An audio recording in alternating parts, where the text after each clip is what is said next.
Thank you so much, Sophia. Gamazu, hello, everybody. It's good to be here. I'm excited to see and learn more about all of you. If you guys could just do me a favor, we have a small group, and I think that's exciting because then we could do a little bit more of hands-on and answer a lot more questions. I do want to warn you, we do have a lot of information that's going to be shared, but throughout each of the sections of the presentation, we will be doing a lot of like prompting. So I'll be prompting you throughout this conversation. The hopes is that by the time you're done with today's session, that you'll have your own action plan for how you want to identify and steward and engage with different partnerships, collaborations, and potentially funding relationships.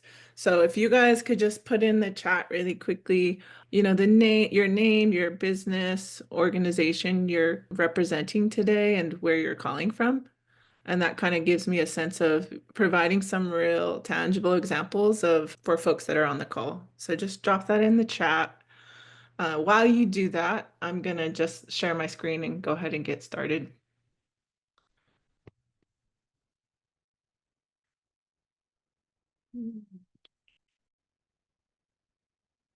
So go ahead and drop in the chat there. Shared the wrong side. Thank you. We got our first one.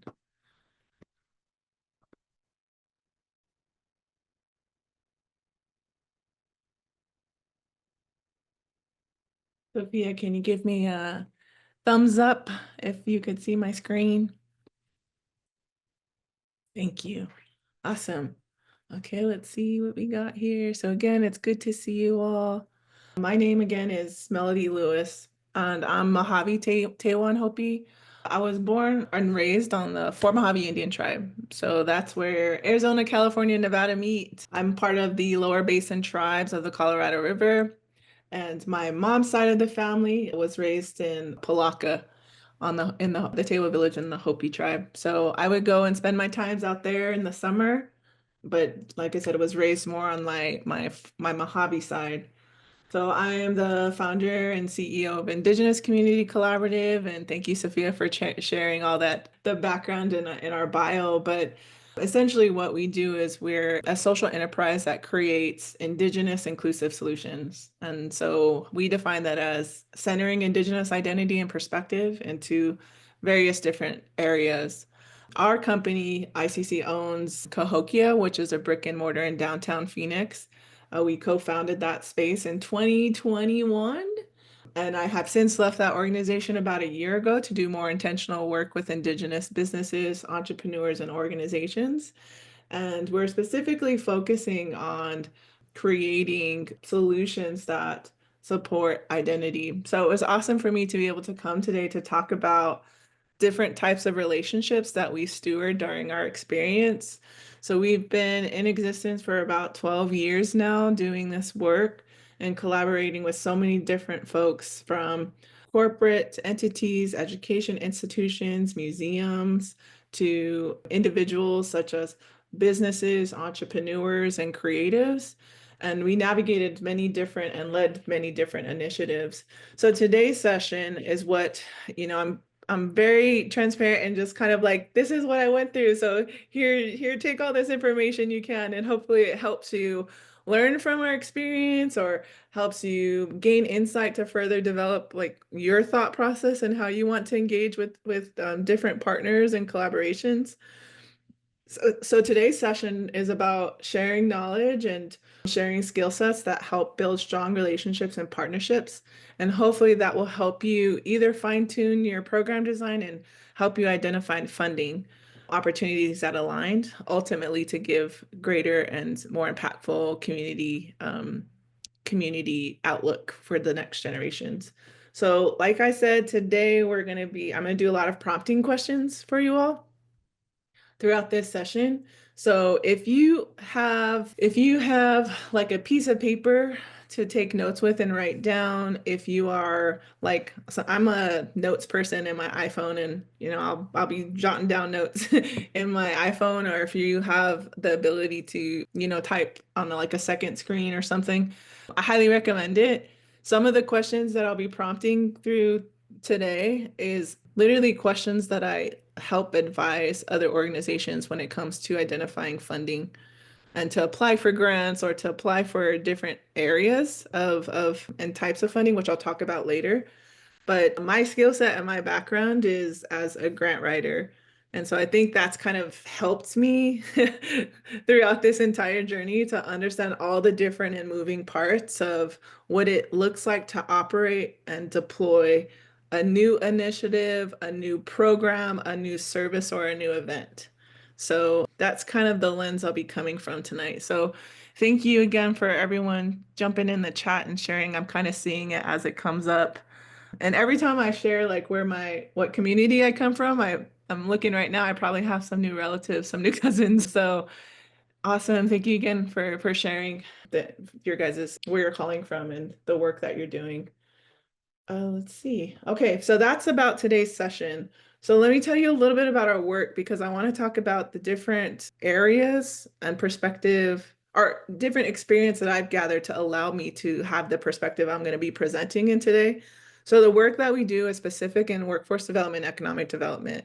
And we had to add a different subset of like increasing cultural understanding because many of the places that we were wanting to partner with or work with I assumed that most folks knew about engaging with tribal communities and what that meant. So we had to add a third to kind of steward that knowledge sharing around cultural capacity as it relates to working with tribes. So we do Indigenous entrepreneurship, workforce and education, economic development, and tribal relations. And you'll notice on the far right that we have a response multimedia. It just is a YouTube we created during the pandemic, but it was just a way for us to communicate all of the work that we were doing and tell the stories of all of the initiatives. So we have a YouTube channel. This is really much rooted in content development. So I won't talk a lot about that. But so this is some of the solutions that we deploy, programs and initiatives. Now, from this work for the 12 years that we've been doing this, we have been the lead strategist and or like grants administrator for all these different types of programs, events, and initiatives. So I'm just going to briefly just highlight some of the types of experiences we've led. And maybe some of these, if you guys want to type in like, oh, this is something that we're trying to create, just type in the word in there so I'm again aware of the exact examples to give. So we've led relationships, partnerships, and collaborations by creating festivals, by leading productions, supporting nonprofit committee and board initiatives, partnering with corporate partners, doing events, programs, creating funds, deploying initiatives for corporate entities, having partnerships within corporate spaces, and then leading research. So this would be like the education institution part. So these are all, like I said, different programs, initiatives, services, events that we've kind of led and spearheaded, and there was a lot that went into it. When I say the word partnership or collaboration, really what I'm talking about is relationships. And there are so many different types of relationships that you're going to have to manage anytime you deploy any of these things. Awesome. So if you hear me say relationships, I'm really talking about partnerships and collaborations. So that's, again, our experience. Some of these initiatives were anywhere from like 10 people all the way up to like 3,000 people. We've had funds we've managed anywhere from like a few $100s to hundreds of thousands of dollars, sometimes in the millions. We've managed collaborations up to 30 collaborators and sometimes just myself, with two other partners. So we have like an array of different experience. And what I'll be sharing to you today are mostly like my moments. Like, oh, I wish I would have known this before, I went into leading this type of event. And again, it's probably some of the information you already know. It might be some things like, oh, I knew that, but this helps me understand it differently or more clearly. or I never knew that, right? So there's going to be a lot of different moments here. I hope that will, like I said, enhance your current skills and knowledge to help deploy initiatives like this. So yes, thank you. Okay, so we have partnerships, events, productions. Awesome. We have nonprofit partners on the call. Okay, cool. All right, so I'm going to keep going. So if you have questions, go ahead and chat. We're going to have moments throughout here to answer some of those questions. So before I get started and I start talking about all of these different elements, I want you guys to think of a program, a service, an event, or an idea or solution that you think that you want to grow that require funding or more partnerships. So just think about what it is and why you're here, today. Like, this is what I need to, this is the thing that I want to focus on. So keep that at the forefront of your mind today as we kind of go through some of these questions and again, content throughout today.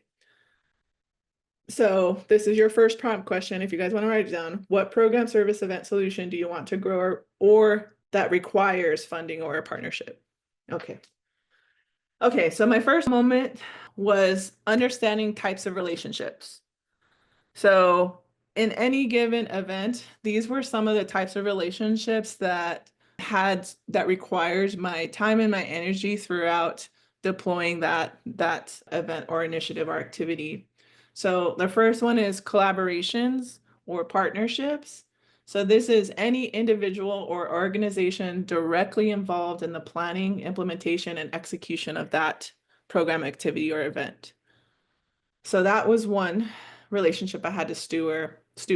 The second one is the funder itself. So if there was somebody that was the individual organization or a sponsor that was providing funding to support this program, event, or activity, that was a relationship I had to steward. And so funder could some more often than not was me.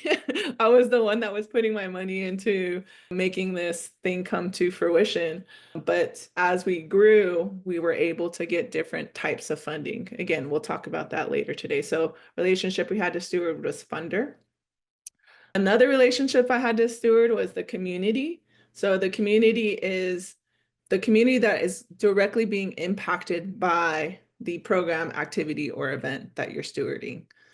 And then lastly is the team members and staff. So any team member, staff, employee involved into the day-to-day operations of this program, activity, or event. So these were kind of the main ones, relationships that I was like, oh, these are the types of relationships I'm going to have to steward. The ones in yellow, as an Indigenous person, as an Indigenous entrepreneur, as an Indigenous business matriarch, whatever, that piece of me, I didn't know these things were also things that I would be having to manage and steward while deploying this initiative, activity, or event. And I just thought, like, again, this is not an exhaustive list. These are just things that I was just like, oh, these are some types of things that I think I'm going to have to manage. But the other side of this is like life is still happening when you're, regardless if you're working or spending all your time and energy on deploying this initiative. But so life still happens. So I didn't realize that how much of an impact these relationships had on that. So family, so my immediate family, that was like my parents, that could be your children, grandchildren, nieces and nephews, relatives, aunts, uncles, or cousins, extended relatives, partners, husband, wife, boyfriend, girlfriend, significant other, your partner, and then indigenous resources, land, water, and food. If you notice here, I did this on purpose, that community is listed both half in blue and half in yellow. So I kind of call these things like the Western side.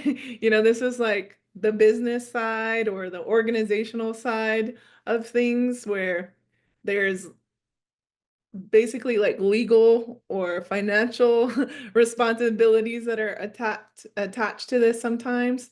So this could look like contractual agreements or memorandums of understanding for collaborations.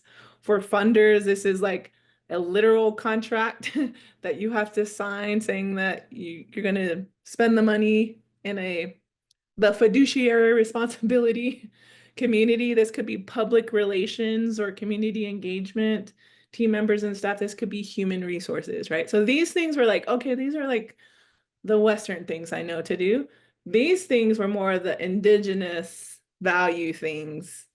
As, like I said, an indigenous person, that I'm like, oh, I'm gonna have to, navigate these things. But that's why I put community half in blue and half in yellow, because community means something very different to us as Indigenous communities, right? There's that community-led decision making, there's the community representation, there is the community advocacy, whatever it is, but community means something very different to us.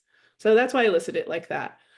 So anyway, this part here are just types of relationships that I've like, oh, these are things that I'm going to have to navigate as I deploy an initiative. So this was something important for me to do. And for me, I'm just going to use an example of an initiative that's currently in action for us right now and give you direct examples of what this can look like to help facilitate understanding. So one of the initiatives I want to call forward for us is an event. So that's my example today, is an event. We currently host an event called Matriarch Mixer. And it's an event to convene Indigenous businesses, entrepreneurs, and professionals, and by centering matriarch relationships and community. So this is an example of types of relationships specific to this event. So we have one lead organization that basically does all that Western stuff, right? The legal and the fiduciary responsibility piece. That's me. That's my organization. So we're the lead organization that takes on all that responsibility. And then we have 4 collaborators, our partners, and that's who we call as our team, our co-host team. So we have 4 Indigenous women. So specific for this one, it's Catherine, Turquoise, Mackenzie, and Jillian. They have an extended representation to their own companies and their own businesses. But anyway, that's our team. The community piece of this. So again, we're serving Indigenous businesses, entrepreneurs, and professionals. We do have a funder, and I'll tell you about that later, but we do have a relationship we have to steward with funding. And then we have various collaborations depending on the event. So awesome. I'm glad you come to the event. But the mixer, every month we have a different collaborator, and it's usually an Indigenous business or an Indigenous artist. So already just from a single event, we have all of these relationships that we're managing and stewarding to deploy it. I hope that makes sense. So I'm going back to this slide again. So again, types of relationships. These are kind of the Western ones, and these are Indigenous ones. And this is an example of the types of relationships we're stewarding through a single event. Okay, we're doing all right? Okay, that's one section. This was my second moment. You heard me say this a few times where I was like, okay, these are the types of relationships. How am I going to steward these relationships? And these are ways that I saw relationships being stewarded through all of my different collaborations, and I'm just generalizing terminology. So the first one is like to steward a relationship, it could look and appear like a transactional relationship. So transactional relationship is it involves an exchange or direct exchange of goods, services, or value. So there's a tangible outcome in that. It's typically short term, and it's really focused on like the immediate exchange. So if I do this, you'll give me that. And that's that. That's the extent of a transactional relationship. If I give you money, you're going to do the event. That's just a generic example of a transactional relationship. The second one is a relational relationship. This is very much me, is this part, but a relational relationship is generally a long-term connection, emphasizing trust, mutual understanding, and ongoing engagement. So it's not immediate exchange. So these are built over time, and they're focused on sustaining this meaningful connection, right? So this is something that, oh, I want this to be a multi-year relationship, or I want this to be something where we're going to continue to do this work together, and it's not just one exchange, one transaction. So that's relational. And then the last one is reciprocal. So reciprocal relationship is rooted in balancing and providing mutual support for all parties to contributely continue whatever it is that they're going to continue. If it's time, if it's skill set, if it's funding, if it's leveraging resources, whatever that is making sure that there's a mutual benefit for that participation and that it's equally or it's striving to be balanced, right? So there's not so much of the taking and not giving part of that. So I was like, okay, these are ways that I've seen relationships being steward, and I'm going to tell you a little bit about the characteristics for each of these, and also kind of how that made me feel during some of these transactions as well, especially when we're doing larger experiences and events. So these, again, this is not an exhaustive list. This is just things that I've recognized as I was kind of going through managing relationships through collaborations or partnerships. Whoopsie. What did I do here? Okay, sorry, I don't know what I just did. So I'm going to tell you a little bit about the characteristics. Is that so good? Sophia, can you give me a thumbs up? Can you see that? Okay, thank you. Thank you, everybody. Okay, so I'm going to tell you the characteristics of transactional. So again, transactional is a direct exchange of goods and services. So the characteristics of a transactional relationship, it's usually, like I said, short term.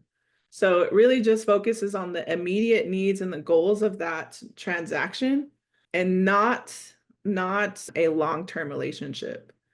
This also means that there's limited personal involvement. So you're not going to get a lot of emotion or like deeper connection or values or friendship or whatever. It's very limited on personal involvement. And the interaction is primarily driven by achieving a specific objective. And I'll give an example of this. Okay, well, really quick. One party expects to receive something of value or in return for what they provide.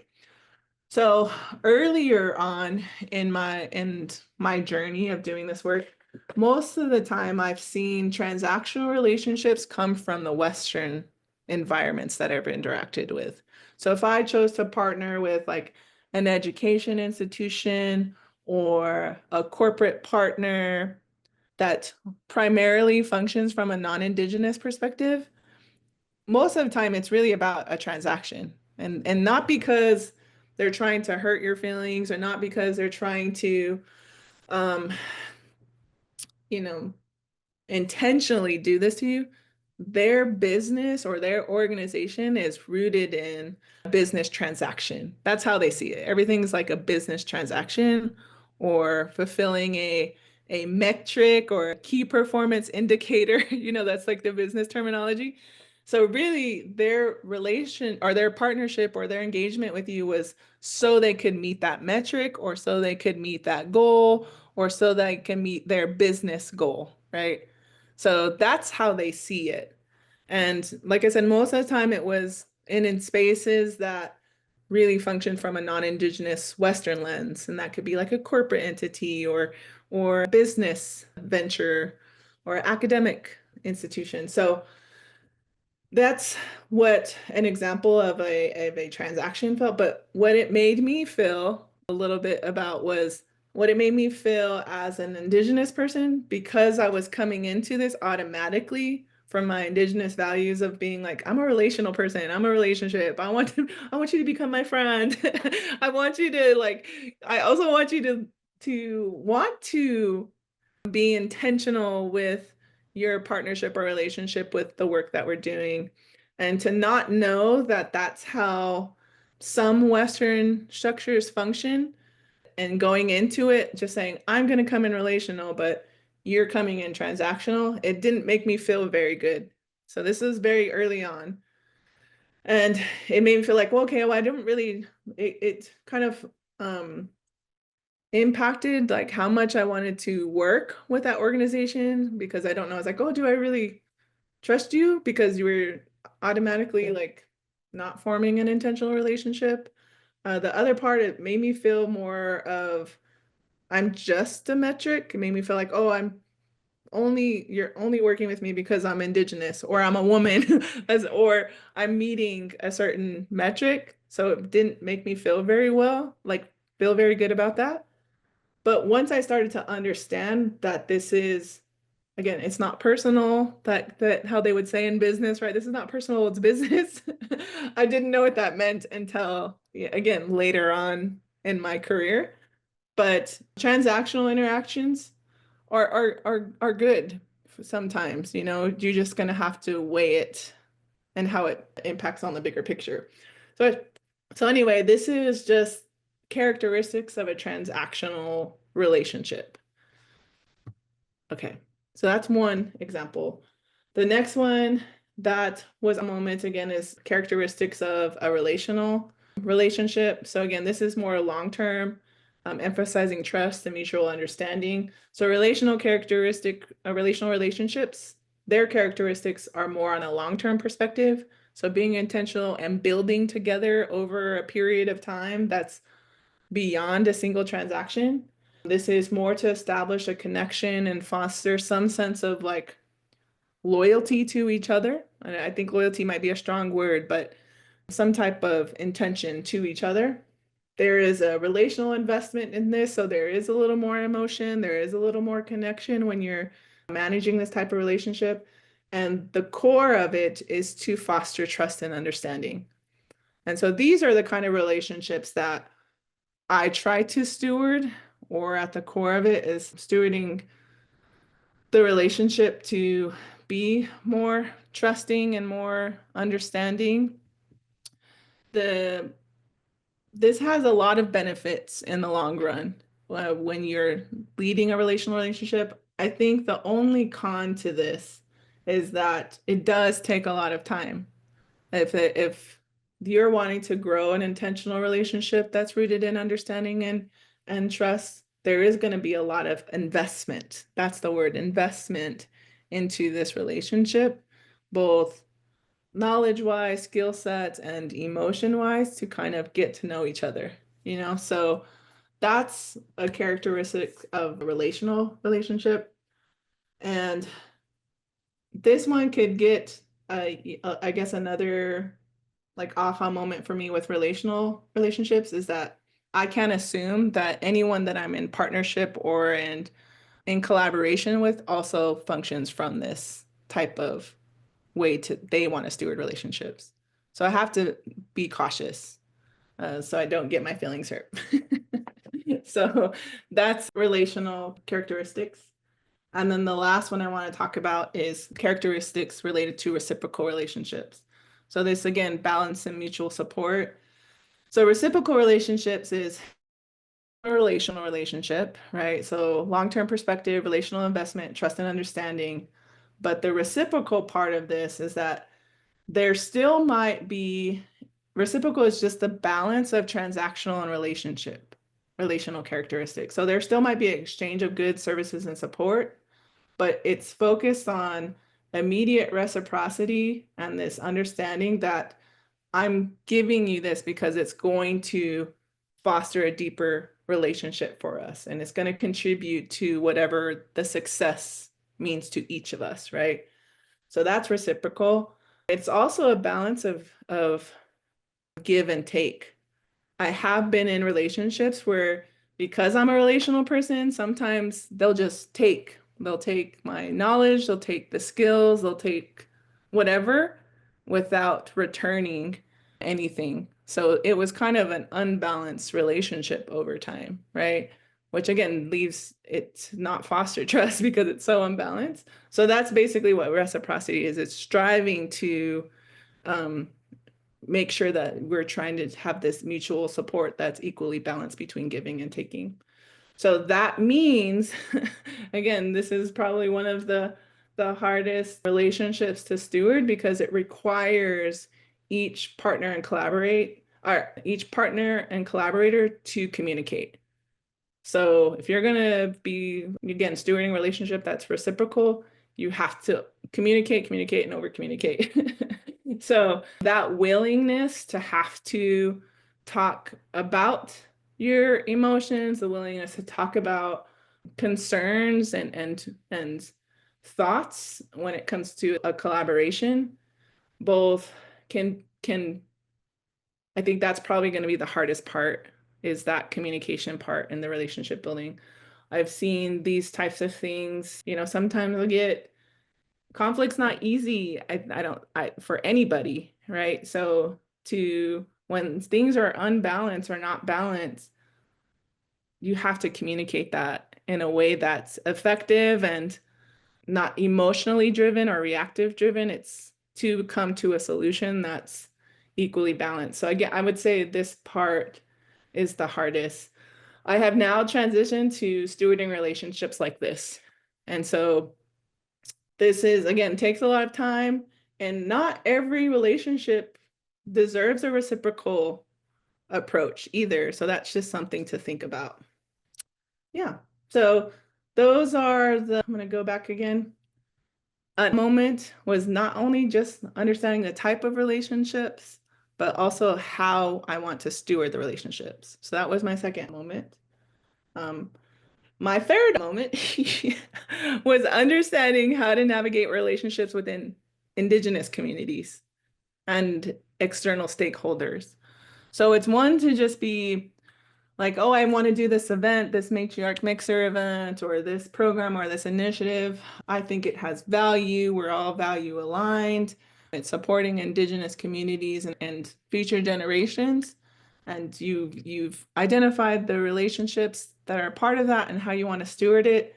I didn't expect these two things to also influence the impact of the relationships and the success of the outcome or the impact. So navigating relationship with Indigenous communities, one of the moments was approach and Indigenous identity. So Indigenous values and identity can decide what approach we choose to take to execute an idea or a solution. So sometimes that is specific to our Indigenous values of land, water, food, and language. And we could all be value aligned on this call. Like every single one of us on this call right now could be like, we are Indigenous people. We function from a Indigenous value and perspective. We want to do well for future generations, all of these things, but it has to go beyond a value alignment, that we have to decide together what approach we're going to take to achieve that part. So for example, one of the biggest ones that we have to always talk through is like when we're creating an idea or a solution. Obviously, we need the resources to do that, especially on a larger scale. And so sometimes there's conversations on funding sources. Where are we going to get our funding from? And we've had conversations with other Indigenous collaborators that would say, I will not accept funding if that funding has made an impact on our land, water, food, and language, right? Or one or all of them, whatever. And so those are conversations we've had to talk through, right? Well, what are funding sources we will not take? And what are funding sources we will take? And what are, those conversations, and that's the approach we would take moving forward, right? So if we were going to find another funder or another partner, it goes beyond value alignment. We have to talk about, this is the approach we're going to take when we do this work, right? So this is something I didn't know I had to like think through either, but also clearly articulate. Because again, I just assumed we all were going to take the same approach. Another example I give always an approach, like I would say I identify as an advocate for Indigenous communities. And some folks would say I am a activist. And that's the approach that I take to assert and advocate for Indigenous communities.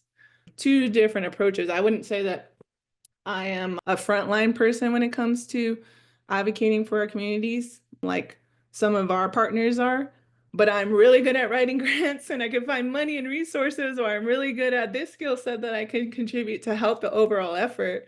So all that to say is that all of the approaches need to exist. We just have to make sure that we're in relationship with the ones that align to how we would want to do the work, or be okay with discussing how we could equally contribute to the overall effort. I hope that made sense. So that's one, again, another moment. Okay, and then the other last one is community centered, which goes back to my original slide where I had two colors, right? So this part was easy for me to understand, that everything that we're doing is for community and is for future generations while honoring past generations. And, like this part made sense to me. And understanding like collectively and holistically, this is important to our communities. The part that was difficult was trying to explain that to Western partners. So I guess that's the only thing that I wanted to share, which is the external stakeholders. Like I could have, a really good partner in relationship, they could understand me, but sometimes this thing and this thing don't fit into Western systems. And like, again, land, water, food, and language, if you're going to partner with the Western system, you got to always navigate and understand where compromises are going to be at. And not saying that you have to take those compromises or that you have to align to what your Western partner is saying. It's just being aware that this is, you're actively or not actively choosing to participate into that environment when it comes to partnerships or relationships. So this is hard, this is difficult. This is the hardest part, I think, in relationship building for me personally, because I don't know, sometimes I think I'm doing it right, and sometimes I don't. I know.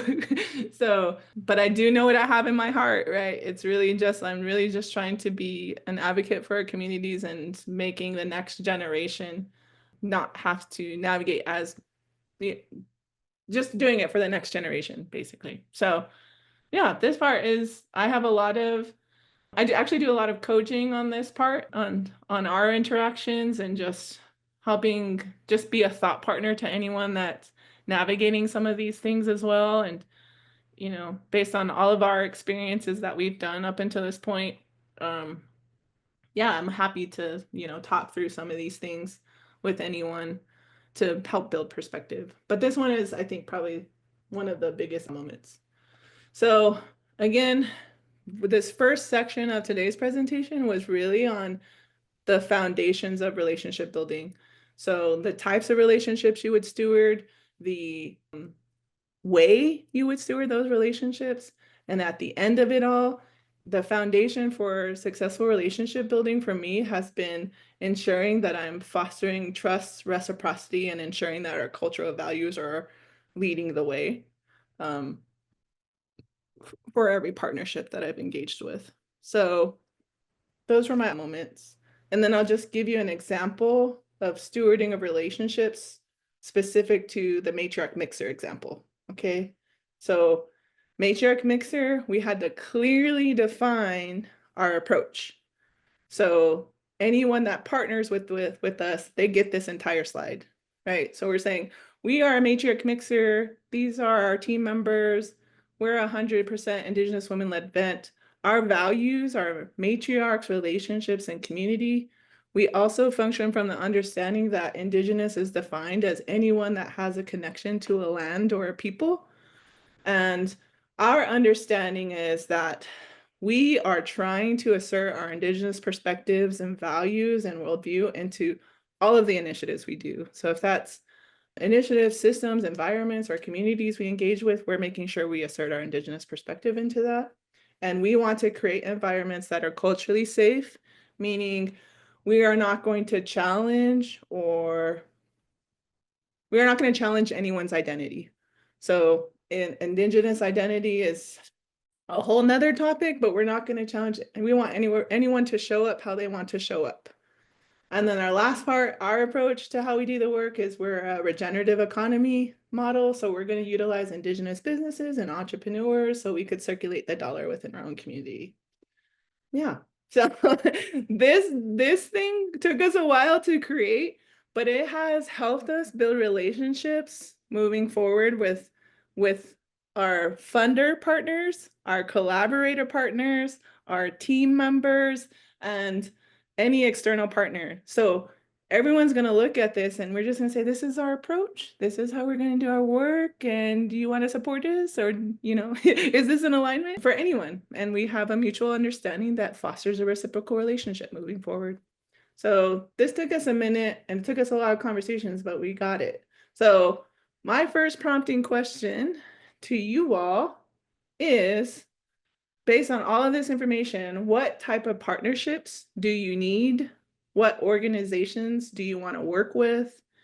And I always like to, have a goal at some point. So do you have a dream partnership or collaboration that you want to have within deploying your activity, idea, or initiative?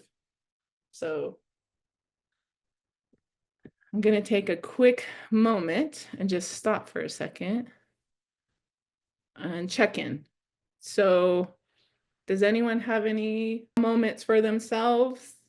Does anyone want to share any thoughts or feedback on what they've heard so far? Just want to do a check-in. I can share, Elhas.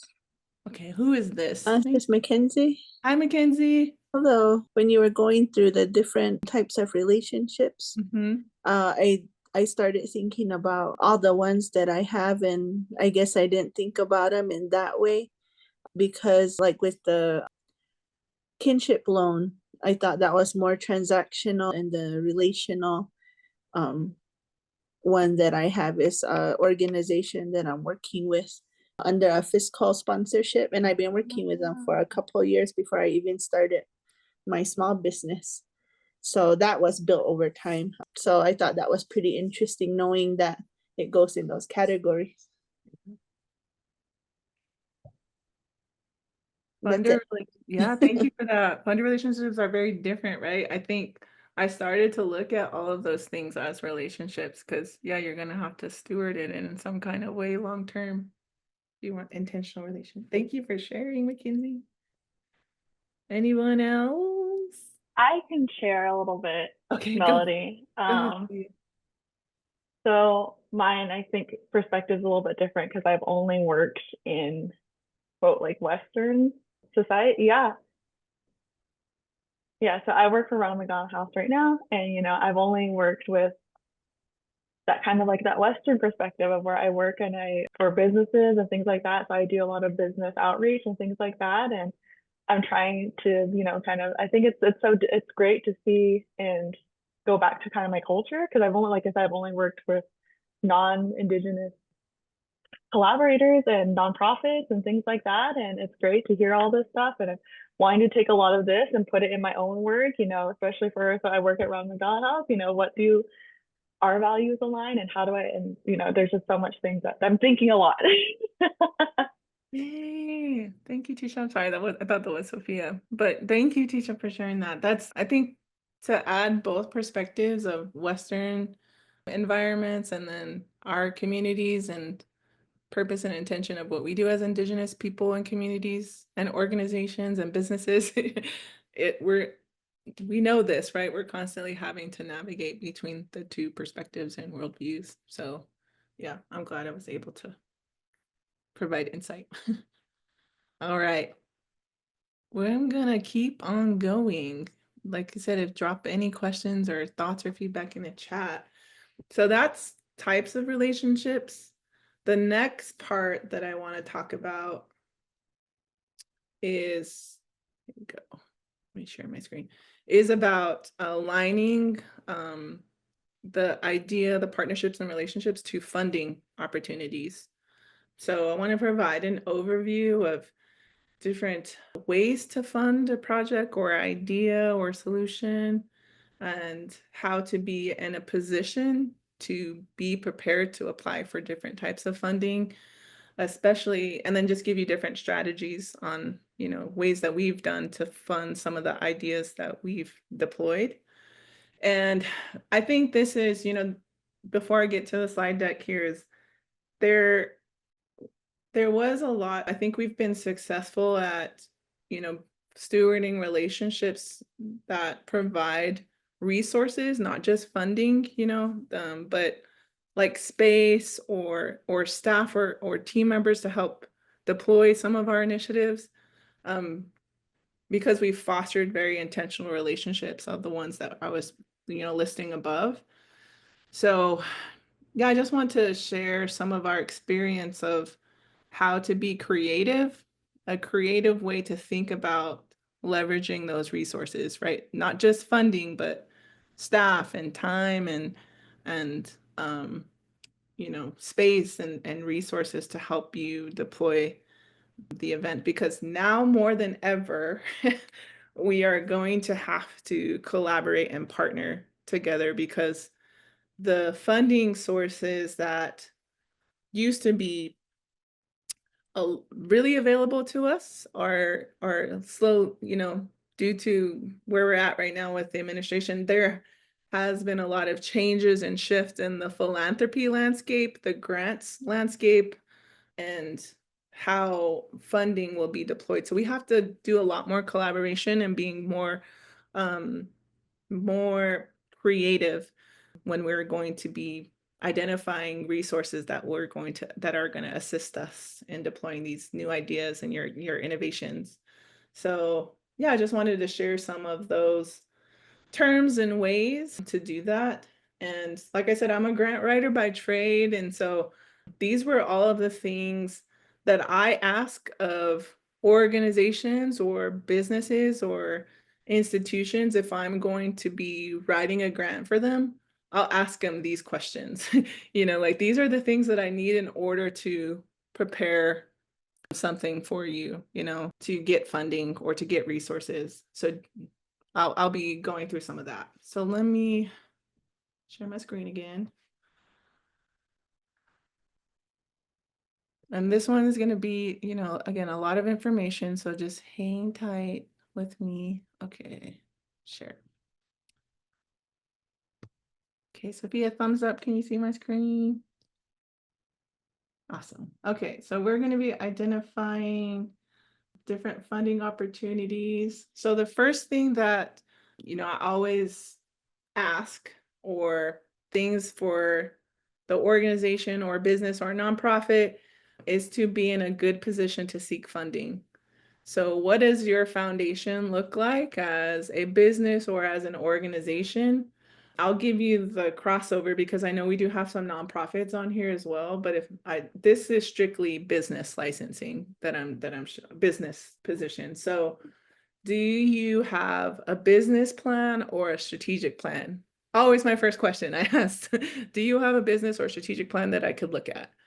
That will help me look at everything in that business plan or that strategic plan is all wording that you could use to apply for funding, any type of funding, any type of resource.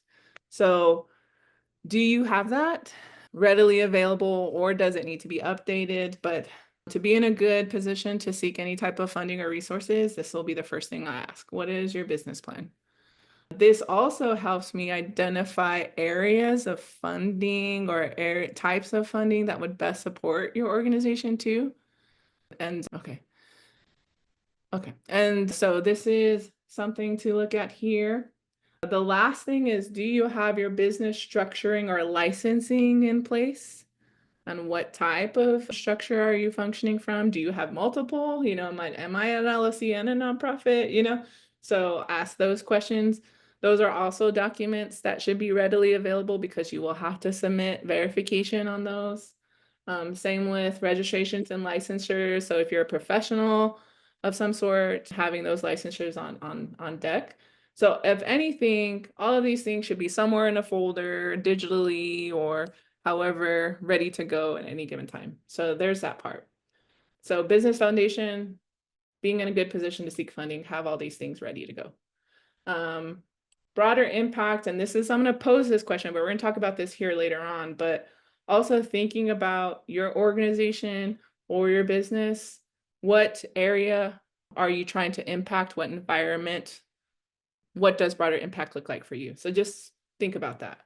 Because our next question is, before you decide to seek funding or to seek any type of resource, always have some type of proof of concept if you're a service-based business or service-based organization, or a product market fit. So that means if you are a product person and you have like a t-shirt or a piece of art or some type of product that you want to grow and scale, always making sure that you have a proof that demonstrates that that product, service, or idea is going to work and solve a real problem like it's intended to, right?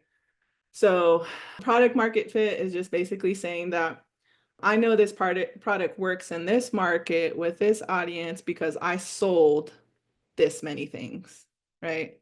And I know that that product has done that consistently over time. Proof of concept is really just a smaller version of a smaller and lower scale version of your entire project. So I'm just going to use Matriarch Mixer as a proof of concept. We deployed that initiative in a very small scale as a meetup at a restaurant location with just 20 Indigenous women. And we were like, let's just see if this works. Let's just see if people want to come hang out with us and what does it turn out to be. And we're like, oh, that went well. And then the event continually doubled in size. Our most recent one was 700 attendees in Las Vegas. So the proof of concept was the small version.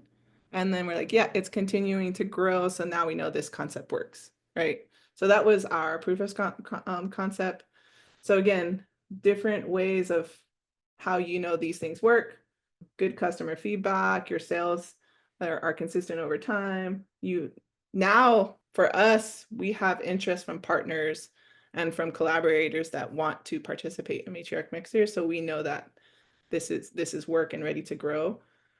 For those that are just emerging or starting up, you could showcase small steps to show that you're developing your idea or business. So again, proof of concept is good before you apply or seek funding, making sure that you're aligning your idea to the amount of funding or resources you're trying to seek. So just being very clear on what it is that you need in order to grow. Is it, I need more money to help me to develop more products so I could bid for larger projects or bigger entities to sell my product in? I need a marketing plan. I need to hire a marketing person now or somebody to edit my videos or whatever. Or I need to hire more people, or I need to do some type of initiative that's going to support my marketing and sales. So just trying to figure out, based on your business growth, how can you align the funding and resources to that? And then the last thing, and probably the most important thing, is your organization. Anytime you're seeking any type of funding or resources, to demonstrate that you have the financial capability and stability to sustain whatever funding or resources that is coming to your organization. So making sure that you have your tax returns also ready to go, that you have your profit and loss statements for whatever X amount of years they're asking for, balance sheets, cash flow statements.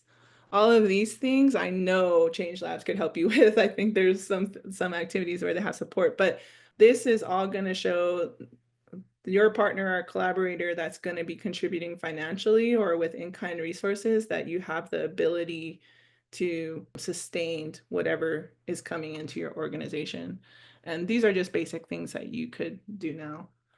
So, and then the last thing is a clear use of funds. I could give you guys templates for this, just around a sample budget if you need it, around all of the different things it takes to help deploy your initiative or event or program.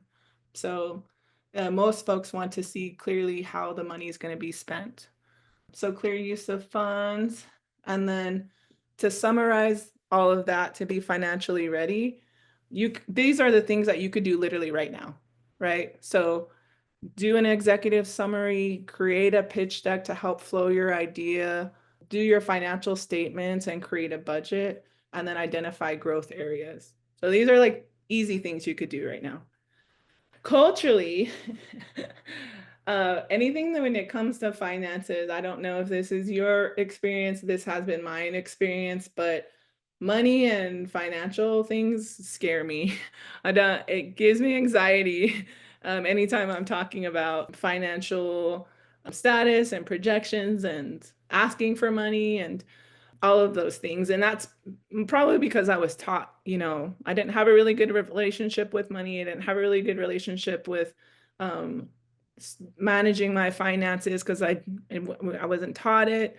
And I also wasn't really good at asking for money, especially if I'm in front of funders or sponsors, and to clearly say, this is how much I'll need. And I mean, even just asking was one step, but then also saying, this is how much I need. And more often than not, I was underselling the amount that I was going to ask, because I was like, oh, that's too much. I'm asking for way too much money. But realistically, you just have to put the number out there. So I guess my next prompting question for you, I'll share that there, but do you know the amount of money that you'll need to help deploy your project and initiative? What's that number? So that's my first prompting question. My last thing is I'm going to show you different strategies of ways to seek funding or resources. And then we'll be done. Good. Okay, there's a hand raised. Go ahead. Ooh, Melody, this is Yes. Holly. Hi, Holly. Oh my gosh, I love the fact that you have that as an initiative because I think if anything, what I have come across is and this goes with a lot of people's kind of approach to money too, because we have different types of funding out there. There's also too like go big, go home kind of things that we talk about. And so I think a lot of people struggle with like how to build that number. And so like what are some tips and suggestions? I apologize if you've covered this in the first hour part of it. I kind of got into this a little bit late, but I think if anything, I like would love to see if you have any kind of tips about how to do that and how to structure a budget around that. Because like for some people, they're like, I'm gonna go for the max amount, which is 50 grand. And or they're like, I'm gonna go for 10 grand type of thing. Or I know that if I do all the budgeting and I work from zero and I start figuring out the cost analysis, so what Raquel and Sophie and I do. Is like we try to essentially do all the things that we want to do of our capacity of activities, and then we go back and build upon like how much would this cost us? Like let's brainstorm everything on kind of in a spreadsheet. What is possible of an agenda? What's possible in our capabilities? How tired are we going to be? All of the things, and we start building around the cost of those activities, and then we kind of fall upon a number. Or sometimes we work within a budget, then like figuring out how much we can spend and things like that. But I think it changes for each person. But for someone who's like approaching this for the first time, do you have any tips about building up to a number or selecting a number to ask for? Yeah, so I have some resources that are coming directly from Local First Arizona, which is a statewide organization. They have a fund specific or a program specifically called the Arizona Economic Resource Center. And they have templates within this website that helps you create budgets and things to consider. My tips and tricks is the easiest thing to do, because what you have explained in like the first portion of that is very technical, right? Which most people don't really understand, cost analysis and time and effort and those types of things almost immediately. And they probably wouldn't know that unless they've done a proof of concept, right? So I always recommend a proof of concept so you can really see the time and energy it takes to put on an event for a person and for the time and clearly articulating that piece. Then you start documenting how much money you really actually spent. So I spent this much on gas, I spent this much on food, and really tracking that on a small scale. Then you kind of know those areas. But I typically go with the amount of money that is for the fund, and then I work backwards. So if I say that if I'm going to apply for a grant and it's $25,000, I would have to articulate how much money, how much money I would spend or what I would spend that $25,000 on. And those bucket areas, I usually use the traditional terminology for grants. So it's direct costs and indirect costs. Under indirect costs, it would be anything that's not directly going to implementing this program, project, or event. So that would be like supplies and marketing and, all the intangible things that aren't people, right? And then I would go to that's direct costs. And then indirect cost is all the intangible things. So there is in this, I'm going to put this in the chat and you guys could all use this. But this is a resource from Local First Arizona that has the entire step process of looking for grants and applying for grants. And then you receive the grant and then you're managing the grant. Like every single step, there's a resource there. There's an entire section on developing budgets, an entire section. So if anything, do not recreate the wheel. There's a lot of resources out there that you all could use. And I would just start out with one of those templates and just start filling it in. Like, how many staff members do I need? How much food do I need to buy for 100 people? And then you'll start calculating that way. I don't know if that answered your question fully, but at the end of the day, you just need to practice creating the budgets, practice creating different, what they call line items in that budget, understanding the terminology. But like I said, there's an entire section on budget development. Okay. Awesome. Thanks so much. I appreciate it. Thank you so much for that resource too. Yeah, and I think more often than not, like you guys will probably think that you need $25,000, but really you need 50, after you start calculating. Definitely. Yeah, and then sometimes you'll look at it and just be like, yeah, this is probably too much. We're probably doing a lot. So you'll start looking at it like, oh, we probably don't have the actual people and the time to do this much either, right? So it's a good awareness activity just through budget development. Awesome. Thank you. Okay, my last section is just strategies. Sophia, how much more time do I have left? I have like 5 minutes or something. Okay, last section and just ways to, here we go. You have about 20, 15, Oh, 18 minutes, so okay, can you see my screen? yes. Okay. So the last section of this is just ways to fund your idea, and these are various different ways. I'm going to go by each section one by one. But the most, in that same website I sent you, if you go back to the Economic Recovery Center, there is an entire list of active grants right now, and they are categorized like by arts and education and culture and tribal community. Like they have all of the active grants that are available. So some ways that folks choose to fund their idea is through grants and competitions. So there's private grants and there's public grants, two very different things. Right now, in the current state we are in, when it comes to philanthropy, private grants are going to be the most competitive and sought after funding right now. So this is very important when you're talking about relationships, that there are private grants that are deployed from corporate entities or foundations. And foundations are created sometimes by private business owners or folks that have just money that they want to give back through philanthropic efforts. So those are called foundations.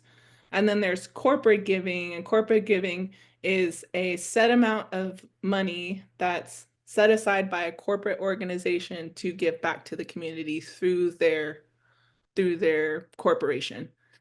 So it's not necessarily a nonprofit. Foundations are typically nonprofits, not-for-profits.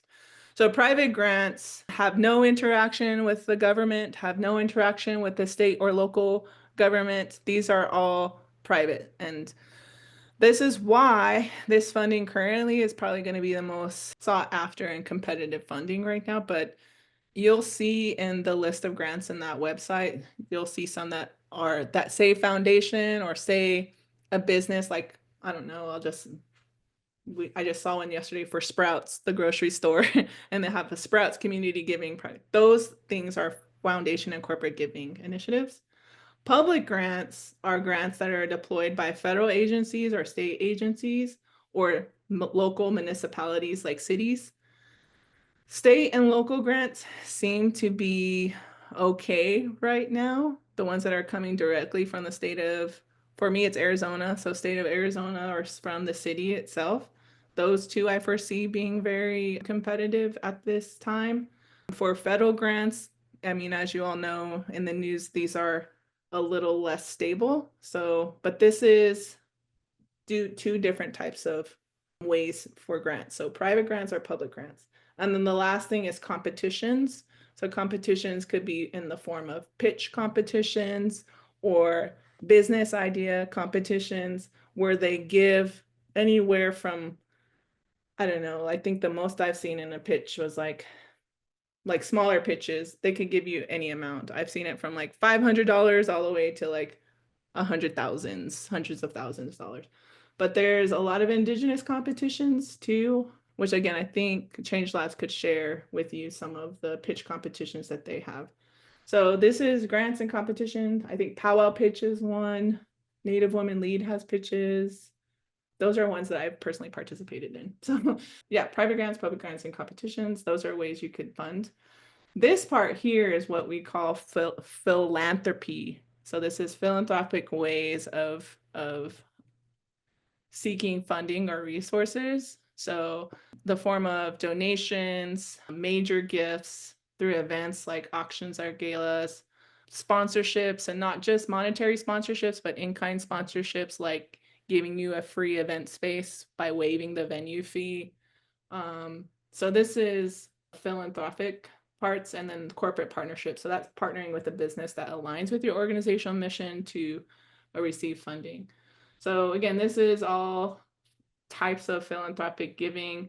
These require, I mean, this is like a practice. I know we have folks on the call that directly support philanthropy. I think she might have left already, but there is Arizona Impact for Good, and there's Native American Philanthropy initiative. But again, these are all different ways that you could support your initiatives.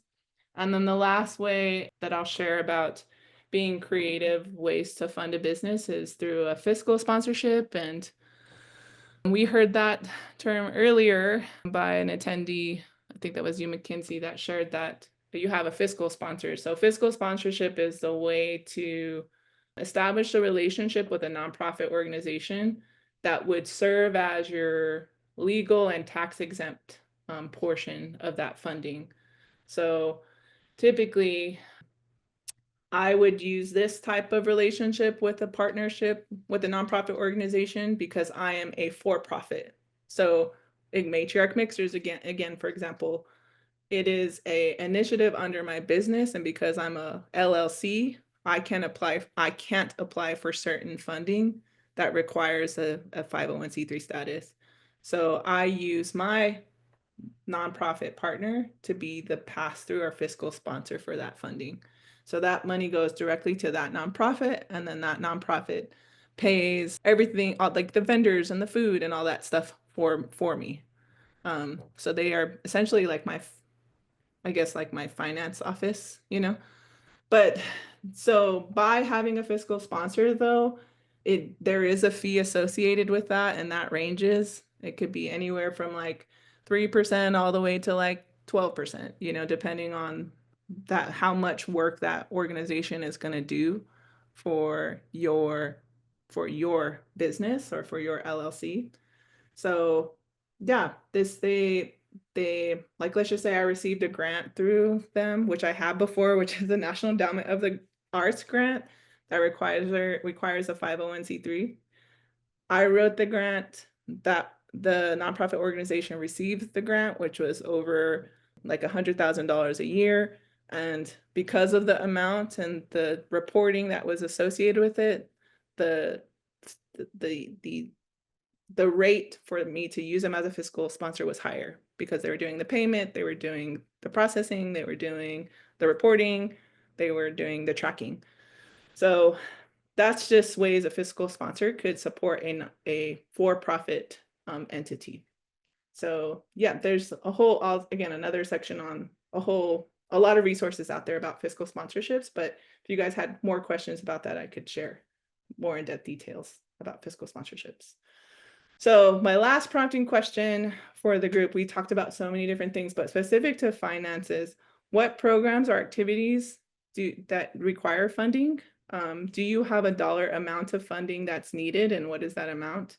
And then so the action planning is set a goal for funding, like how much money you want to either fundraise or seek to support your program, activity, or event. And then the last thing, let's see. This is, I think, one of the biggest questions I have is that, sometimes you'll have programs and initiatives and events that you're like, I think this is a really good idea. I see the need in our community. I think we need to create this solution in the form of like an event or program or whatever. And that's pretty much it. Most people kind of just stop there. Like, I have an idea, I know it's a solution, and I know it's a need, and I'm going to create it. The next step to that most partners, relationships that you'll be stewarding need is understanding what area you're trying to impact. I think that would help alleviate you just applying and partnering with just anybody because if you're anything like me, sometimes you'll just say yes to everything. I'm like, you need help? Sure, I'll help. Can you apply for this thing to get funding? Sure, I'll get that. But it doesn't always align to the impact I'm trying to make. So the more that you understand what impact you're trying to make, the easier it is for you to make a decision on who you're going to partner with and what funding you're going to seek. So this is the question that I asked for most people is like, which is the question I posed earlier, what is the broader impact of your business? So especially for us as Indigenous communities, because a lot of the things that we're doing is to make a community impact, or it's very community oriented, but we don't necessarily understand the impact we're trying to make. So for my example that I've been using throughout this whole thing, which is Matriarch Mixer. Matriarch Mixer was an event created because we wanted to convene more Indigenous women businesses so they could get to know each other and create more relationships and community. But the overarching broader impact for that event was to stimulate economic growth. So the impact I was trying to make was an economic development impact. So now everything that I'm seeking for in partnerships, relationships, or funding, it's all directed towards economic impact. So that's how I was able to find the organizations I wanted to partner with. That's how I was able to find funding resources I wanted to partner with, because I was trying to create economic opportunity and growth for Indigenous businesses and entrepreneurs, because I wanted more Native businesses to be in certain spaces. I wanted more successful Native businesses in the world. So I felt that Matriarch Mixers was the solution to convening Indigenous women so that they could get access to the opportunities within, whoever we bring to that event and whoever attends that event. So that was the broader impact. So the more that you're able to define that part, the easier it will be for you to identify, like I said, the relationships, partnerships, collaborations, and funding you want to support. So that's it. That's a lot of information I gave you all. There is activity that you all can do that's more advanced, but you could take a look at it at some other point, and I will give this slide to you all to do, but it's called a logic model. So it's basically saying how your activity is going to make an impact. So this question here for your activity, I'm just going to use Matriarch Mixer as an example. So what are the main things that this project, initiative, or activity will do? So the main thing we're doing is hosting Matriarch Mixer's networking event. That's the activity. The input is like, what are the existing resources that you have in order to deploy this activity? I was like, oh, well, I have my business, and then I have my 4 co-hosts, who one is an earring maker, another one's a media person, and another one's like a cultural consultant. And together we have all these existing resources that could contribute to deploying this activity, right? And then the outputs are basically the measurable things or observable things that will come from that activity. So this would be, I want 20 Indigenous women at my event, and I want to host one event every quarter. Like, these are the goal setting pieces of it. And then from that, it tells you the impact. And so short-term impact is usually related to knowledge, skills, and attitudes. So you could create a goal around, through this event, Matriarch Mixer will have a positive impact on Indigenous women businesses to seek economic opportunity. So their knowledge and their skills will increase. The midterm impact would be changes in behavior, policy, or practice. So through the Matriarch Mixer, the Indigenous women businesses, we will see more Indigenous businesses participating in the business economy. And then the long-term impact, I'm going to see so many Indigenous businesses in the economic development world in the economy that we're going to increase that's the impact we're going to make. So anyway, this is a logic model. It's a goal that helps you make sure that whatever you're doing is directly related to your impact. So this logic model, if you're applying for grants, is something that grants sometimes require for you to have. So they're just prompting questions. At the end of the day, it's pretty in-depth. It's more of a technical and like advanced skill to do logic models, but it asks really cool questions that make you think about the service, program, or activity you're offering. So that's a logic model. So that's it. My last kind of like question for you all to think about is that I asked you what event activity that you were going to keep at the forefront of your mind during this entire presentation. And so my question to you all is, what does success look like for that program, service, or activity? And, what area do you want to make an impact in? And so hopefully that through this whole presentation, you have been able to identify an action plan to help you fulfill that success. So that's all I have. If you guys want to keep in touch, this is my Popple as my virtual business card, and yeah, you guys could follow us on indigenous.cc on Instagram or Matriarch Mixer. So I'll just open up questions now. I know that was a lot of information. Thank you guys for your time and energy.